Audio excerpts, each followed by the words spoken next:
Part 2. The Cryptogram. Chapter 18. Fragasso. And so the order had come. And, as Judge Jarriquez had foreseen, it was an order requiring the immediate execution of the sentence pronounced on Joam da Costa. No proof had been produced. Justice must take its course. It was the very day, the 31st of August, at 9 o'clock in the morning of which the condemned man was to perish on the gallows. The death penalty in Brazil is generally commuted except in the case of Negros, but this time it was to be suffered by a white man.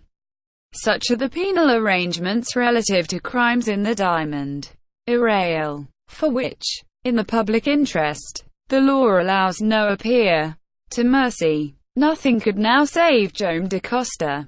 It was not only life, but honor, that he was about to lose.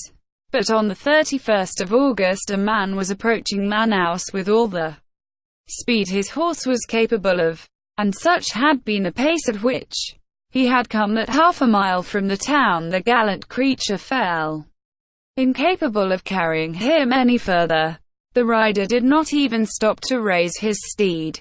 Evidently he had asked and obtained from it all that was possible, and, despite the state of exhaustion in which he found himself, he rushed off in the direction of the city. The man came from the eastern provinces, and had followed the left bank of the river. All his means had gone in the purchase of this horse, which, swifter far than any pirogue on the Amazon, had brought him to Manaus. It was Fragasso. Had, then, the brave fellow succeeded in the enterprise of which he had spoken to nobody? Had he found the party to which Torres belonged? Had he discovered some secret which would yet save Joam da Costa? He hardly knew, but in any case he was in great haste to acquaint Judge Jarriquez with what he had ascertained during his short excursion. And this is what had happened. Fragasso had made no mistake when he recognized Torres as one of the captains of the party which was employed in the river provinces of the Madeira. He set out, and on reaching the mouth of that tributary he learned that the chief of these Capitaes da Mato was then in their neighborhood. Without losing a minute, Fragasso started on the search, and, not without difficulty, succeeded in meeting him. To Fragasso's questions the chief of the party had no hesitation in replying. He had no interest in keeping silence with regard to the few simple matters on which he was interrogated. In fact, 3 questions only of importance were asked him by Fragasso, and these were: did not a captain of the woods named Torres belong to your party a few months ago? Yes. At that time had he not one intimate friend among his companions who has recently died? Just so. And the name of that friend was Ortega. This was all that Fragasso had learned.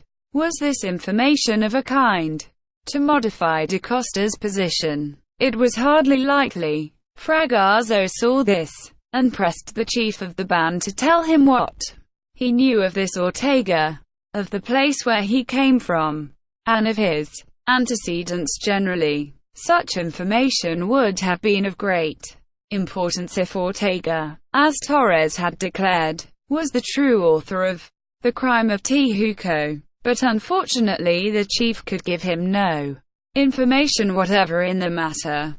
What was certain was that Ortega had been a member of the band for many years, that an intimate friendship existed between him and Torres, that they were always seen together, and that Torres had watched at his bedside when he died. This was all the chief of the band knew, and he could tell no more. Fragasso, then, had to be contented with these insignificant details, and departed immediately. But if the devoted fellow had not brought back the proof that Ortega was the author of the crime of Tijuco, he had gained one thing, and That was the knowledge that Torres had told the truth when he affirmed that one of his comrades in the band had died, and that he had been present during his last moments.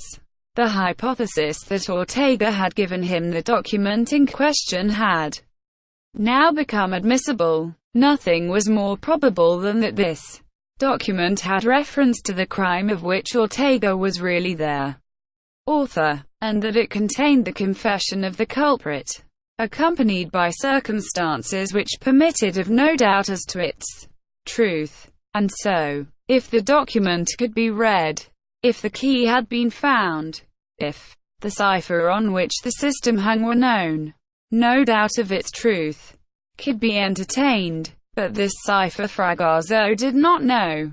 A few more presumptions. A half certainty that the adventurer had invented nothing.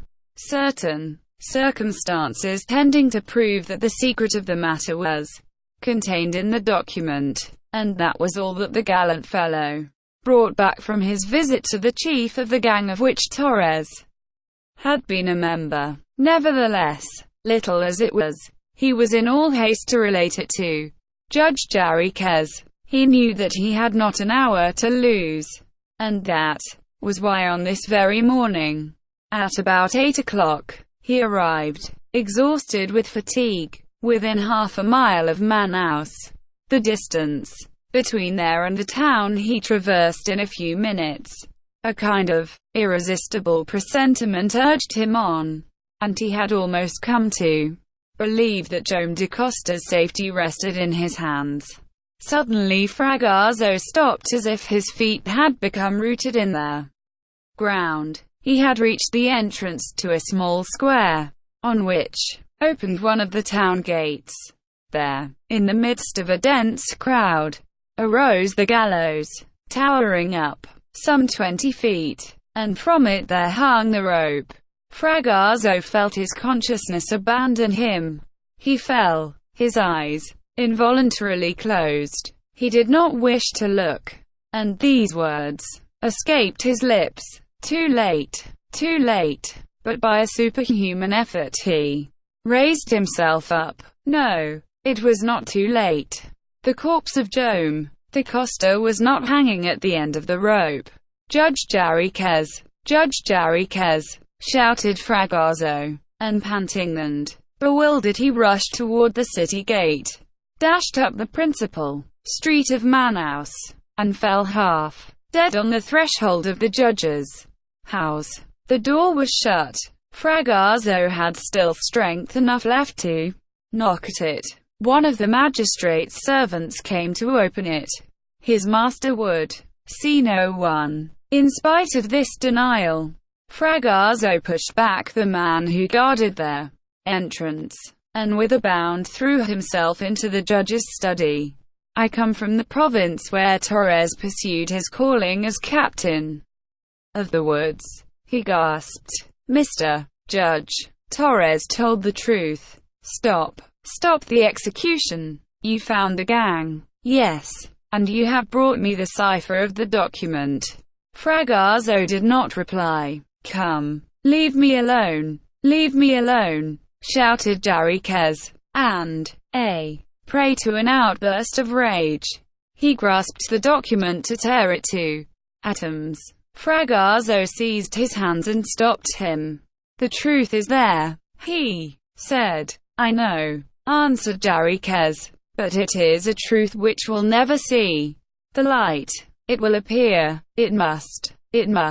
Once more, have you the cipher? No, replied Fragoso. But, I repeat, Torres has not lied. One of his companions, with whom he was very intimate, died a few months ago, and there can be no doubt but that this man gave him the document he came to sell to Joam da Costa.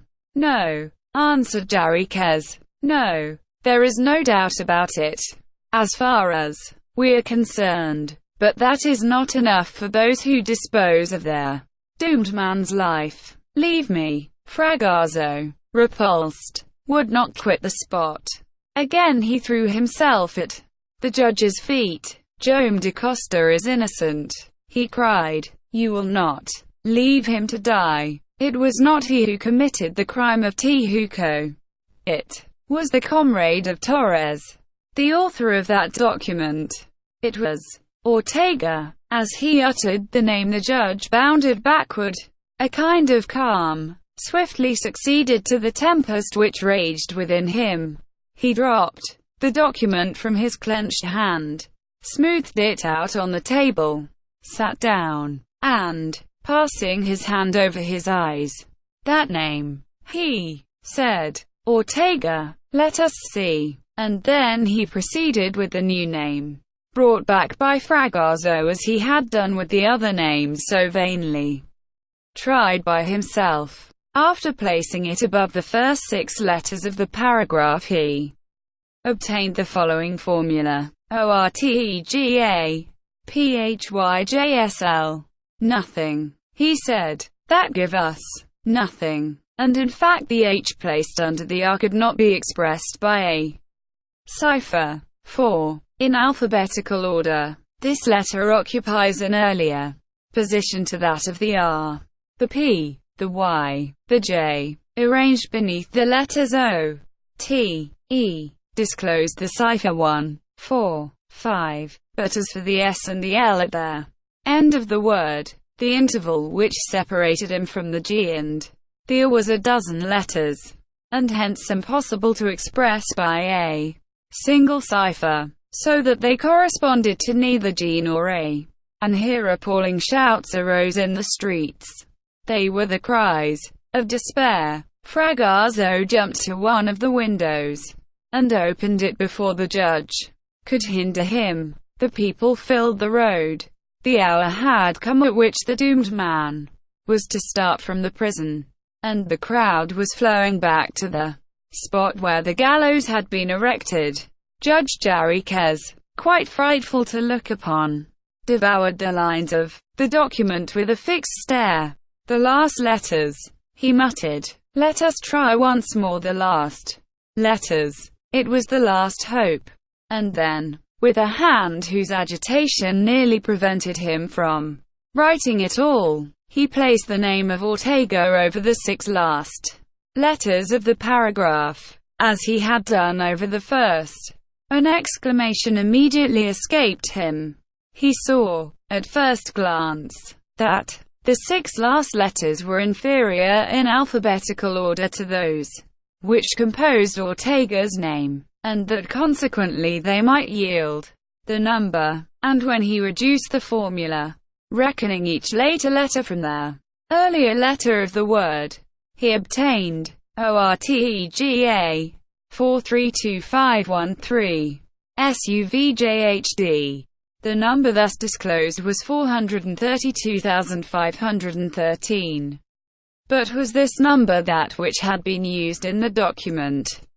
Was it not as erroneous as those he had previously tried? At this moment the shouts below redoubled, shouts of pity which betrayed the sympathy of the excited crowd. A few minutes more were all that the doomed man had to live. Fragoso, maddened with grief, darted from the room. He wished to see, for the last time, his benefactor who was on the road to death. He longed to throw himself before the mournful procession and stop it, shouting, "Do not kill this just man. Do not kill him." But already Judge Jarriquez had placed the given number above the first letters of the paragraph, repeating them as often as was necessary, as follows: 4325113 4325113 4325113 4325113 PHYJSLYDDQFDZXJSGZZQQEH. And then, reckoning the true letters according to their alphabetical order, he read, "Le véritable auteur du volume de." A yell of delight escaped him.